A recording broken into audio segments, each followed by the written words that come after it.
আর এই মুহূর্তে নজর রাখবো এসএসসি নিয়োগ দুর্নীতি মামলায় সাপ্লিমেন্টারি চার্জশিট। নবম দশমে নিয়োগ দুর্নীতিতে সাপ্লিমেন্টারি চার্জশিট সিবিআই এর। আরও একবার আপনাদেরকে জানাবো, এসএসসি নিয়োগ দুর্নীতি মামলায় সাপ্লিমেন্টারি চার্জশিট। নবম দশমে নিয়োগ দুর্নীতিতে সাপ্লিমেন্টারি চার্জশিট সিবিআই এর। মিডলম্যান হিসেবে আব্দুল খালেককে অভিযুক্ত করে এই চার্জশিট। প্রতিনিধি অমিত আমাদের সঙ্গে রয়েছেন। অমিত, ঠিক কি রয়েছে এই চার্জশিটে, কি জানা যাচ্ছে?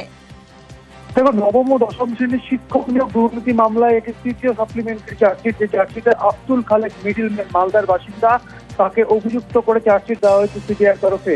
এর আগে 2023 সালে আব্দুল খালেককে একাদশ ও দ্বাদশ শ্রেণীর শিক্ষক নিয়োগ দুর্নীতি মামলাতে মিডলম্যান হিসেবে গ্রেপ্তার করা হয়েছিল। তার বিরুদ্ধে চার্জশিট দেওয়া হয়েছিল। মূলত এসপি সিনহা তার সঙ্গে এর যোগসূত্র এবং সেখানে মালদা জেলায় চাকরি দেওয়ার নাম করে বিভিন্ন জনের কাছ থেকে টাকা নেওয়ার কিন্তু অভিযোগ রয়েছে। সেই টাকা পৌঁছে দেওয়া হচ্ছে এসপি সিনহার কাছে, এই অভিযোগ কিন্তু ছিলই।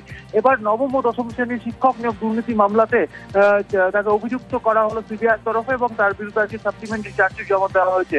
অন্যদিকে এই আব্দুল খালেক, যার বিরুদ্ধে অভিযোগ উঠেছিল সিগনেচার করে ভুয়ো নিয়োগপত্র হাতে তুলে দিয়েছিলেন, সেই সময় কিন্তু 2023 সালে এই আব্দুল খালেকের সিগনেচার, যেহেতু তিনি তার সই করা নিয়োগপত্র পাওয়া গিয়েছিল ভুয়ো, সেই ক্ষেত্রে কিন্তু আদালতের কাছে তার হ্যান্ডরাইটিং এক্সামিনেশনের জন্য হাতের লেখা কিন্তু সংগ্রহ করা হয়েছিল।